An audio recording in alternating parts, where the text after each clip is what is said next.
Hello, this is Amy. I've been meaning to make this video for a very long time.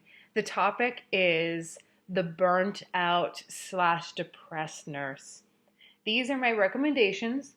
This is going to be a very short video. It will not be in depth, but I'm going to read my list, okay? So my first one is to not pick up extra shifts.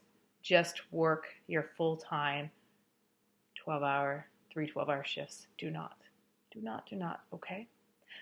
Okay, you're just going to give what you're there to give. Do not give extra because you need time to take care of yourself. Number 2, take a trip. And this can be like a staycation, just things that you've been wanting to do for so long and you've been putting them off. I don't know if you're anything like me, but I've been putting off stuff for way too long. I tell myself it's too expensive or making just excuses. So go see that loved one that you've been putting off. Go take that trip. Use your PTO. Don't pile it up. It's not going to help you in the end, okay? Take that PTO, okay? Take care of yourself. Okay, so number 3 is nutrition. Very obvious. You want your diet to be varied, have lots of color, and you want to be eating your servings of fruits and vegetables. And next on the list is staying active. So every single day, of course, the 12-hour shifts, often you can't fit an activity beyond what your shift is, but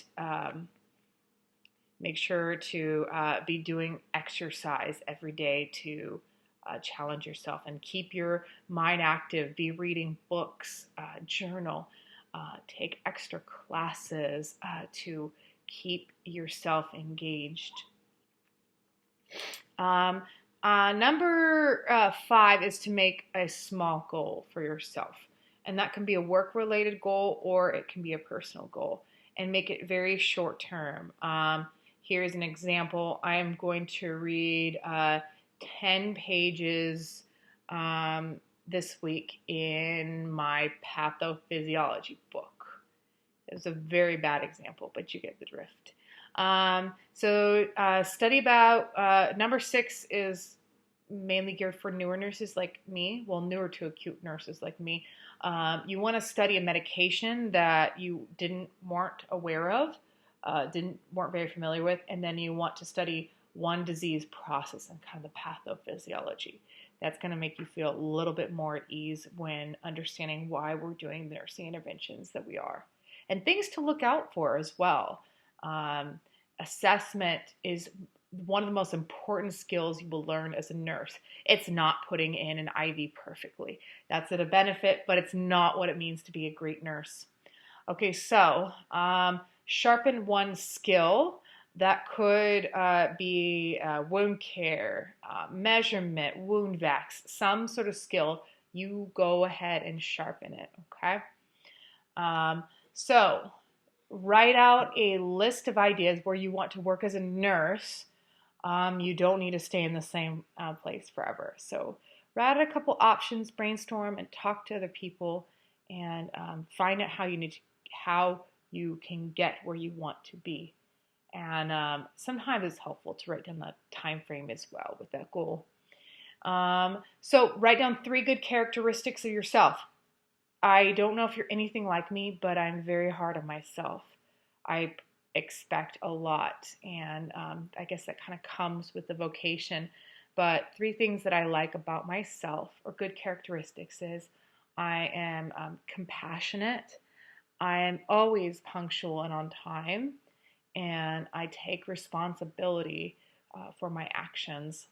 Okay, so, and then take one shift at a time. Don't be stressed out like me, because I get stressed out. The big picture, take one shift at a time. Okay, so spend number 11 on my list. I haven't been going in order. Spend quality time with a loved one. Don't expect that that person will understand why you're stressed about the job. 12 is change your routine.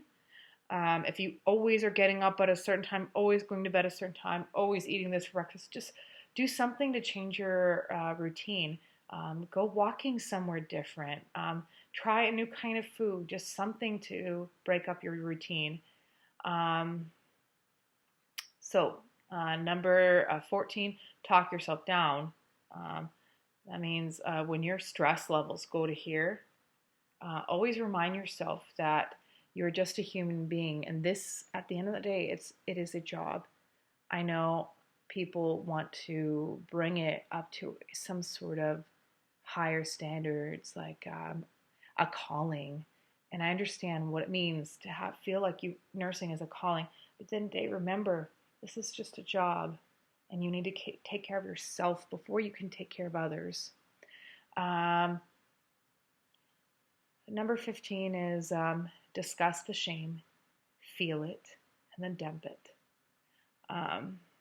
We can make so many mistakes in nursing, and um, they they can build up to a lot of shame and guilt for not reaching those levels of expectations of perfection. Feel that shame that you're feeling right now and that depression, and just dump it. Don't let yourself swim in the waters of despair. I hope this list was helpful for you. And if you're struggling with depression, anxiety, please reach out to somebody. Don't go through this alone.